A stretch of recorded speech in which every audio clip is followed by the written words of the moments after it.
مولاي صل وسلم دائما ابدا على حبيبك خير الخلق كلهم. وہ جوان جو ہی پروان چڑھا ان فوان شباب آیا تو اس کی پیشانی سجدے کے تقدس سے مالا مال ہو گئی.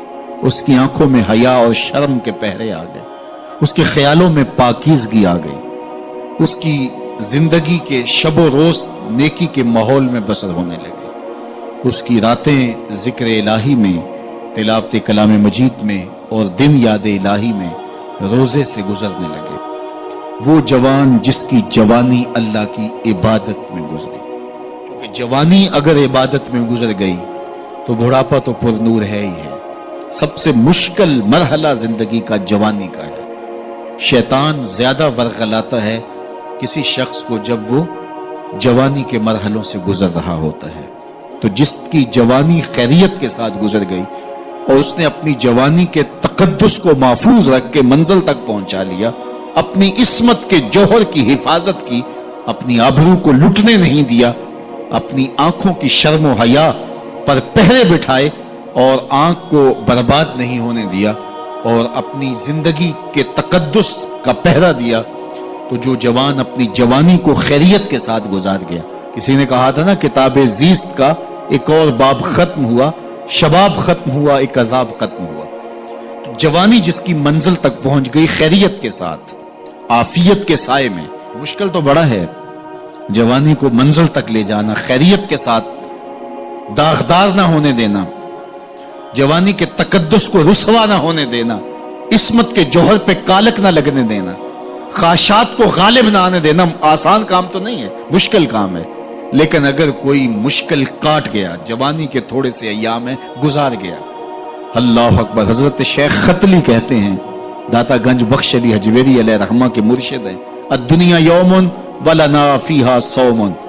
وہ کہتے ہیں دنیا ایک دن ہے، ہم روزہ رکھ کے گزار رہے ہیں. تو روزہ رکھ کے سارا دن گزر ہی جاتا ہے. دوپہر بھی آتی ہے، گزر جاتی ہے، اور عصر کا وقت بھی آتا ہے، گزر جاتا ہے، کھانے کا وقت بھی آتا ہے، چائے کا وقت بھی آتا ہے، سب کچھ ہوتا ہے لیکن گزر جاتا ہے. افطار تک بندہ پہنچ جاتا ہے. جس نے زندگی روزے کی طرح گزار دی، جس نے جوانی روزہ رکھ کے گزار دی، خواہشات کو بے قابو نہیں ہونے دیا. مشکل کام تھا لیکن اس نے مشکل کام کر دکھایا. اجر کتنا بڑا ہے، سنیے اللہ کے محبوب کی زبان سے سنیے. حضور نے ارشاد فرمایا جو سیدنا ابو ہریرہ کے ذریعے سے ہمارے تک پہنچا. فرمایا قیامت کے دن جب سورج کا رخ سیدھا ہوگا، زمین تانبے کی ہوگی، لوگ پسینے میں شرابور ہوں گے، کوئی ٹخنوں تک پسینے میں، کوئی گھٹنوں تک، کوئی کمر تک، کسی کو پسینے کی لگام دی جائے گی. اور وہ پسینہ ایسے نہیں ہوگا جس طرح یہ پسینہ ہے، اتنا گرم ہوگا. ابن رجب حنبلی کہتے ہیں اس پسینے کا ایک قطرہ اگر احد پہاڑ پہ ڈال دیا جائے تو وہ پگھل جائے، اتنا گرم ہوگا، بدبودار اتنا ہوگا. ایک قطرہ دنیا پہ ڈال دیا جائے، انسان کیا جانوروں کے دماغ بھی پھٹ جائے. اس پسینے میں لوگ شرابور ہوں گے.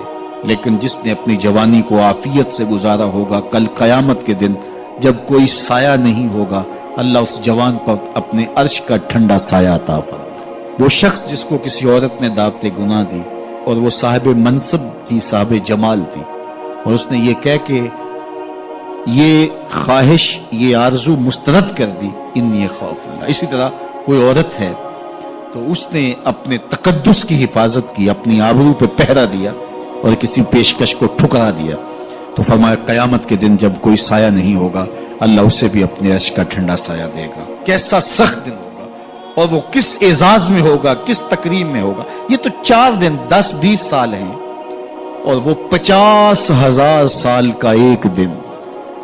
پھر اس کو اللہ کا شکر ادا کرنا ہوگا کہ اللہ تو نے کتنا کرم کیا میرے اوپر کہ میری جوانی خیریت اور عافیت سے گزری، اور آج اس کا تو کتنا بہتر صلہ مجھ کو دے رہا.